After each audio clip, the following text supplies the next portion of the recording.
Hello दोस्तों, आप सबका एक बार फिर से स्वागत है मेरे यूट्यूब चैनल में। दोस्तों, आप सबको मेरी क्लास अच्छी लग रही है तो प्लीज़ जिसको भी ज़रूरत है चैनल को शेयर कीजिए, चैनल को सब्सक्राइब कीजिए और मेरी वीडियो को लाइक कीजिए और कमेंट में अपना रिव्यू ज़रूर दीजिए, ठीक है। आज हम लोग पढ़ेंगे कंजक्शन। एक ई conjunction is a part of speech, ठीक है। कंजक्शन भी क्या है, पार्ट्स ऑफ स्पीच का एक पार्ट है।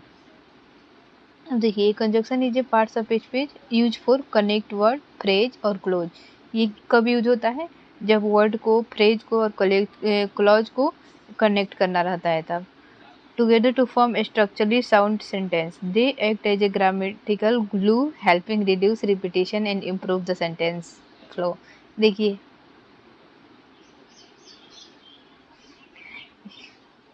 ये सेंटेंस में ग्लू का काम करता है, ठीक है। अब देखिए द थ्री मेन टाइप, इसका 3 मेन टाइप क्या क्या होता है। सबसे पहले कोऑर्डिनेटिंग कंजक्शंस, ठीक है। This join grammatically equal element like to noun, verb, adjective और independent clause. You can easily remember them using the mnemonic, ठीक है। अब देखिए, इसको हम, इसमें दो अगर नहीं तो नाउन जुड़ेगा, नहीं तो वर्ब जुड़ेगा, नहीं तो एडजेक्टिव जुड़ेगा। ये नहीं कि एक नाउन एक वर्ब ऐसे नहीं जुड़ेगा, ठीक है। अब देखिए क्या होता है। एक फैन बॉय के बारे में मैं आप लोगों को समझा रही हूँ। एफ मतलब फोर, ए मतलब एंड और इन मतलब नॉर, ठीक है। बी मतलब बट, ओ मतलब और, ए वाई मतलब एट, एस मतलब सो। तो फैन बॉय आप याद कीजिएगा तो याद हो जाएगा, ठीक है। ये सारे कंजक्शन है। फॉर, जैसे सबसे पहले फॉर के बारे में हम लोग समझते हैं।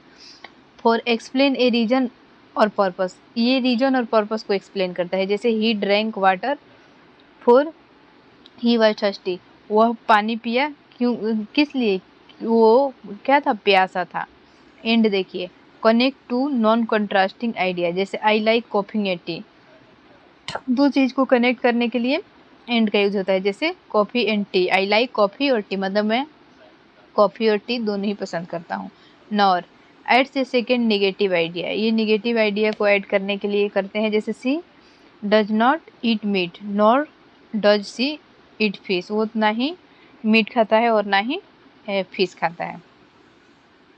अब देखिए, but so A contrast between ideas, ये कंट्रास्ट के लिए एक पॉजिटिव होगा तो एक नेगेटिव होगा। He is smart but lazy, वो स्मार्ट है लेकिन क्या है, लेजी है, आलसी है, ठीक है। तो बट कंट्रास्ट के लिए होगा। पहले वाला सेंटेंस पॉजिटिव होगा तो जो दूसरी बार आएगा वो पहले वाला वर्ड अगर पॉजिटिव होगा तो दूसरा नेगेटिव होगा, अगर दूसरा पहला नेगेटिव होगा तो दूसरा पॉजिटिव होगा। और देखिए क्या होता है, ये चॉइस के लिए होता है।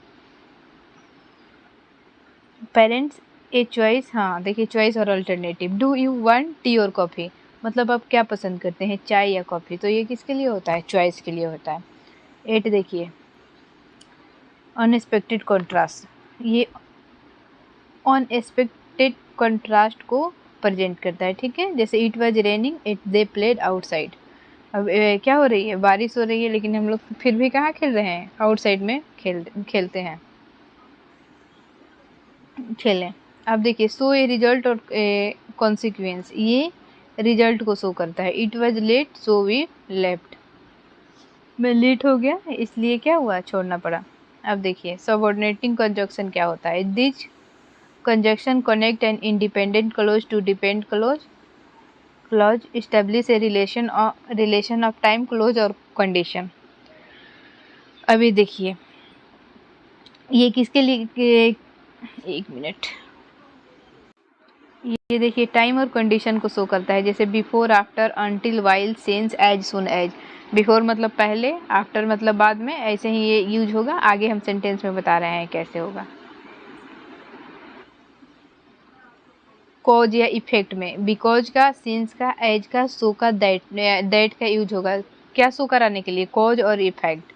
अब देखिए, कंडीशन के लिए इफ, अनलेस, ठीक है, provide that, even if. Contrast के लिए although, though, even, though, whereas, ठीक है। We play inside because it was raining, हम लोग कहाँ खेल रहे हैं, अंदर खेल रहे हैं, या अंदर खेले क्योंकि क्या हो रही थी, बारिश हो रही थी। हम लोग ने अंदर खेला क्योंकि बारिश हो रही थी। अब देखिए, common rule, if the depend close come first use A comma, ठीक है। अगर डिपेंड क्लोज कहाँ आए, पहले आए तो कॉमा के यूज होता है, ठीक है। एग्जाम्पल में देखें, यूज ए कॉमा। ऑल दो इट वॉज कोल्ड, देखिए ऑल दो क्या है, एक कंजक्शन है ना, तो अगर ऑल दो जिस सेंटेंस में आया है उसके बाद कॉमा रहेगा तब दूसरा। ऑल दो इट वॉज कोल्ड, हालांकि क्या था, ठंडा था। वी वेंट आउट, फिर भी हम लोग क्या किए, गए। अब देखिए कोरिलेटिव कंजक्शन क्या होता है। These are pairs of joining word that must always be use together to link equivalent sentence apart. जैसे देखिए यू कैन अदर स्टे और, एक मिनट, अब देखिए यहाँ पे है आइदर और का क्या यूज होता है, ये ज्वाइन करता है दो सेंटेंस को, ठीक है। यू कैन इधर स्टे और लिव, तुम या तो रुक सकते हो या जा सकते हो, ठीक है। नाइदर नॉर, देखिए he likes neither Apple nor mango, ठीक है। मैं ना ही तो एप्पल्स पसंद करता हूँ और ना ही ऑरेंज पसंद करता हूँ, ठीक है। अब देखिए बोथ में, बोथ के साथ हमेशा एंड आता है। She is both intelligent and kind, वो क्या है, इंटेलिजेंट भी है और काइंड भी है, ठीक है, दोनों है। तो बोथ के साथ हमेशा एंड, अगर बोथ आएगा तो वर्ड को जोड़ने के लिए क्या आएगा, एंड आएगा।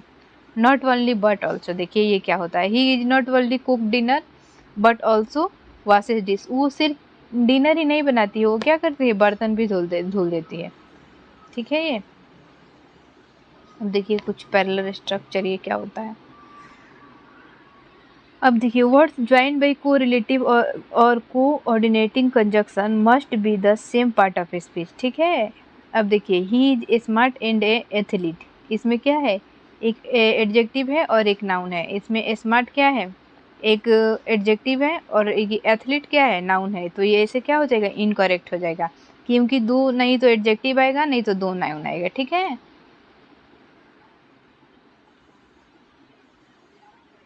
अब देखिए he is smart and athlete, correct क्या होगा, he is smart and athletic. यहाँ पे दोनों एडजेक्टिव हो जाएगा, लेकिन नाउन ये ए आ गया इसलिए क्या हो गया, नाउन हो गया। क्योंकि कभी भी किसके पास एडजेक्टिव के पहले ए नहीं आएगा, ठीक है। तो कभी भी मैंने क्लास के शुरू में भी बताया कि दो नहीं तो नाउन जुड़ेगा कंजक्शन से, नहीं तो दो एडजेक्टिव जुड़ेगा, मतलब दोनों सेम होने चाहिए, सेम पार्ट ऑफ स्पीच होना चाहिए। अब देखिए double negatives, do not is negative would like not after until unless because this conjunction are already inherently negative. अब देखिए सेंटेंस में अगर अनटिल, एक मिनट, अनटिल अनलेस ये सारे कंजक्शन आए रहे हैं तो उसके बाद सेंटेंस में दोबारा नॉट नहीं लगाएंगे, क्योंकि ये ऑलरेडी नेगेटिव हो जाता है अनटिल और अनलेस। जैसे देखिए unless you do not study, यहाँ पे हो गया unless you do not study, तो इसका मतलब ऑलरेडी इसमें नॉट है, दोबारा इसमें नॉट नहीं लगेगा। यू विल फेल, ठीक है। अगर तुम पढ़ाई नहीं करोगे तो क्या हो जाओगे, फेल हो जाओगे। अब देखिए यहाँ unless you study you will fail, यहाँ अगर तुम स्टडी नहीं करोगे तो फेल हो जाओगे, यहाँ पे नॉट नहीं ना लगा है। तो अगर यहाँ पे अनलेस लग गया, अनटिल लग गया, तो ऑलरेडी वो उस नेगेटिव हो गया, उसमें नॉट नहीं लगेगा। डू नॉट पेयर, अब देखिए ये भी है, इसमें दो कंजक्शन एक सेंटेंस में नहीं आएगा। जैसे देखिए डू नॉट पेयर बिकॉज या सिंस सो और ऑल्दो विथ बट, देखिए जैसे देखिए ये इनकरेक्ट सेंटेंस क्या है, because it was raining so I stay home, बारिश हो रही थी इसलिए हम लोग क्या किए, घर पे रुक गए। तो ऐसा नहीं होगा, इसमें दो आ गया है ना, सो भी आ गया है। अब देखिए यहाँ पे सो भी आ गया है और बिकॉज भी आ गया है, ऐसा नहीं होगा। Because it was raining I stay home, क्योंकि बारिश हो रही थी तो हम लोग क्या किए, घर पे रुक गए। तो ये एक ही सेंटेंस में दो क्लॉज नहीं आएगा, दो कंजक्शन नहीं आएगा। दोस्तों आई होप आप लोगों को मेरी क्लास अच्छी लग रही होगी। क्लास अच्छी लग रही है तो प्लीज़ कमेंट में बताइए मेरी क्लास कैसी लग रही है। जहाँ भी मुझसे गलती हो रही है वो भी कमेंट में बताइए, अगर अच्छी लग रही है वो भी कमेंट में बताइए, ठीक है, ताकि मुझे भी मोटिवेशन मिले और अच्छे से क्लास कराने की। Thank you so much.